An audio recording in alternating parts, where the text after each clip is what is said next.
Hello friends, চলে এলাম একটা ছোট্ট মিনি ব্লগ নিয়ে। দেখো আমরা আজকে কোথায় এসেছি। হ্যাঁ, ঠিকই ধরতে পেরেছো, আজকে কিন্তু আমরা এসেছি দক্ষিণেশ্বরে। আমরা এত বছর দক্ষিণেশ্বরে আসছি কিন্তু কখনো আগে সন্ধে আরতি দেখতে আসিনি, তাই আজকে বিকেলবেলা সন্ধে আরতি দেখার উদ্দেশ্যে কিন্তু বেরিয়ে পড়েছি। তো দেখো পৌঁছে গেছি, আর ওই দেখো মায়ের মন্দিরের চূড়াটা ওপরে দেখা যাচ্ছে, কিন্তু দুর্ভাগ্যবশত কিন্তু ফোন ভেতরে অ্যালাউ নেই, তাই সমস্ত কিছু জমা দিয়ে তবেই ভেতরে ঢুকতে হবে। তাই তোমাদেরকে ভেতরের কোনো কিছুই আমি দেখাতে পারবো না। আর তারপরেই কিন্তু দেখো সমস্ত কিছু আমরা জমা দিলাম, দিয়ে কিন্তু আমরা ভেতরে চলে গেছিলাম পুজো দিয়ে সন্ধ্যা আরতি দেখে তবেই কিন্তু এই দেখো বেরিয়েছি। বেরোতে বেরোতে কিন্তু দেখো একদম সন্ধ্যা হয়ে গেছে, অন্ধকার হয়ে গেছে।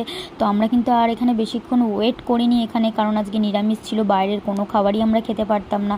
তাই শুধু আইসক্রিম খেলাম আর পুচকুটাকে একটু চাউমিন খাইছিলাম। আর সবথেকে বড় কথা হলো আজকে সন্ধ্যা আরতি থেকে কিন্তু মন একদম ফ্রেশ হয়ে গেছে, মাইন্ড একদম ফ্রেশ হয়ে গেছে। তো এখানে দেখো আমরা এসে প্রচুর ছবি টবি তুললাম, তারপরে কিন্তু আমরা বাড়ির উদ্দেশ্যে রওনা দিলাম। তো আজকের ভিডিওটা কেমন লাগলো অবশ্যই কমেন্ট করে জানো। সবাইকে বাই।